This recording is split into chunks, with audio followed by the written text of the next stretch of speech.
திமுகவுடனான கள்ள உறவை எடுத்துரைத்த தங்கள் கழக பொதுச் செயலாளர் மீது நெருப்பை கக்கிய அரசியல் அரைவேக்காடு அண்ணாமலைக்கு முன்னாள் அமைச்சர் ஆர்பி உதயகுமார் கடும் கண்டனம்.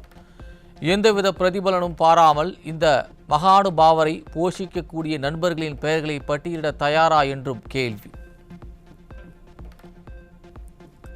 2026 அதிமுகவின் தகுதியை தீர்மானிப்பார்கள் என்றும் இந்த கபட வேடதாரியின் பொய்க்கால் ஆட்டத்திற்கும் மக்கள் முடிவு கட்டுவார்கள். அதிமுக முன்னாள் அமைச்சர் ஆர்பி உதயகுமார் திட்டவட்டம். பதவி வெறி மற்றும் பதவி மோகத்தினால் சித்தம் கலங்கி சித்தப்பிரமை பிடித்தது போல் பாஜகவை சேர்ந்த அண்ணாமலை பேசுகிறார். அண்ணாமலை சிறந்த மனநல மருத்துவரை சந்தித்து பரிசோதித்துக் கொள்ள வேண்டும் என அதிமுக முன்னாள் அமைச்சர் ஆர்பி உதயகுமார் வலியுறுத்தல். ஆக்டோபஸ் அண்ணாமலை இன்றைக்கு மன அழுத்தத்தாலே அவர் மனநிலை பாதிக்கப்பட்டுவதைப் போல நேற்றைய பொதுக்கூட்டத்தில் பேசியிருக்கிறார்கள். ஒரு சிறந்த மனநல மருத்துவரை உடனடியாக அவர் சென்று ஆக்டோபஸ் அண்ணாமலை பரிசோதித்துக் கொள்வது மிகவும் நல்லது. ஏனால் அவருடைய வார்த்தையினுடைய வெளிப்பாடு பைத்தியக்காரத்தனத்தினுடைய மனநிலை கலங்கிய சித்தம் கலங்கியது என்று கிராமத்தில் சொல்வாங்க.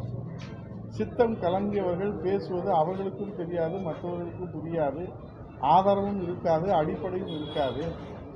ஆகவே பதவி வெறி, அதிகார வெறி, அதிகார மோகத்தாலே, பதவி மோகத்தாலே, மன அழுத்தத்தாலே மனநலம் கலங்கி சித்தம் கலங்கி சித்தப்பிரமை பிடித்தவர் போல அவர் பேசி வருவது தமிழ்நாட்டு மக்களுக்கு எந்த விதமான பிரயோஜனமும் இல்லை.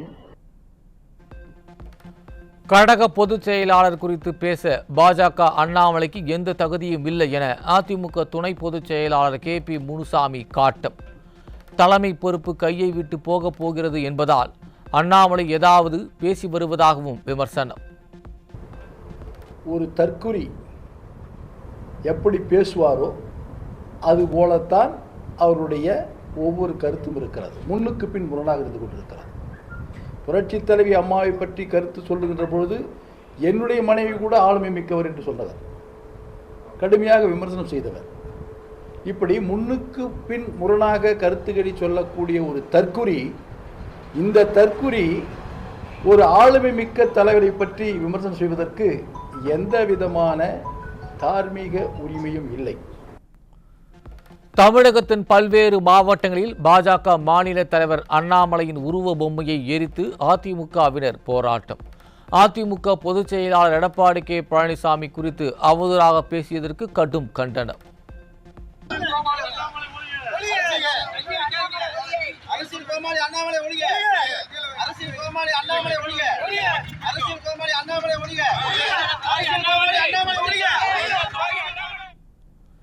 சென்னையில் நடைபெறவுள்ள ஃபார்முலா கார் பந்தயத்திற்காக ஓமந்தூரார் சிறப்பு மருத்துவமனையின் நுழைவாயில் மூடப்பட்டு குறுகலான பாதையாக மாற்றம்.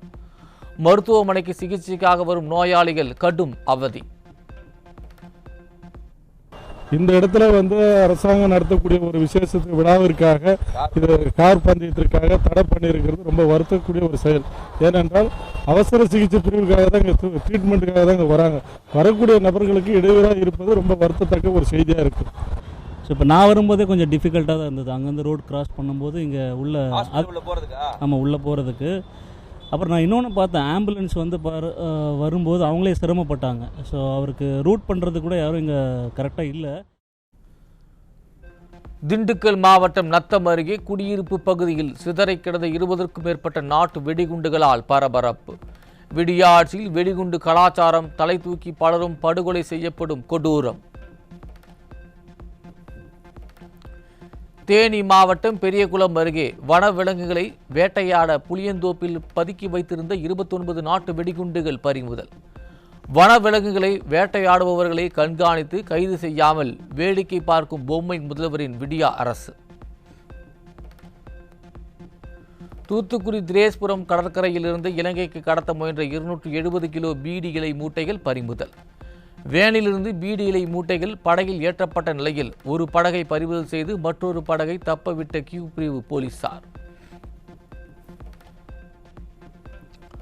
ராமநாதபுரம் பாம்பன் அருகே பாக் ஜலசந்தி வழியாக இலங்கைக்கு கடத்தவிருந்த 780 கிலோ பீடி இலை பண்டல்கள் பறிமுதல். ராமநாதபுரம், தூத்துக்குடி கடற்கரையோர பகுதிகளில் கடத்தல் சம்பவங்கள் அதிகரித்து வரும் நிலையில் கடலோர காவல்படை ரோந்து பணியை தீவிரப்படுத்த மக்கள் வலியுறுத்த. விழுப்புரம் அருகே பேருந்து நிலையத்தில் நின்று கொண்டிருந்த அரசு பேருந்தின் பின்னால் மற்றொரு அரசு பேருந்து மோதிய விபத்தில் 21 பயணிகள் காயம். விடியா ஆட்சியில் போதிய பராமரிப்பில்லாததால் ஓட்டுநரின் கட்டுப்பாட்டை இழந்து அரசு பேருந்து விபத்தில் சிக்கும் அவலம்.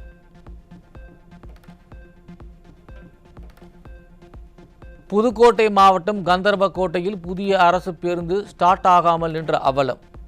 வாயால் வடைசுடும் போக்குவரத்து அமைச்சர் சிவசங்கரை வசைபாடி கொண்டே அரசு பேருந்தை தள்ளிய பயணிகள்.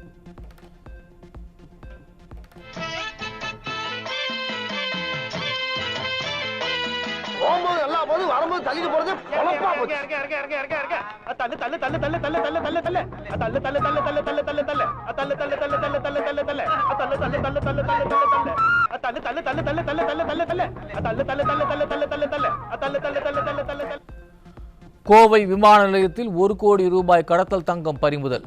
ஷார்ஜாவிலிருந்து கோவை வந்த விமானத்தில் தங்கம் பிடிபட்ட நிலையில் கடத்தியது யார் என சுங்கத்துறையினர் விசாரணை.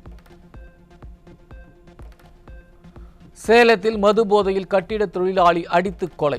விடிய ஆட்சியில் அதிகரித்து வரும் மது போதை கொலைகளால் கொலை மாநிலமாக மாறிய தமிழகம்.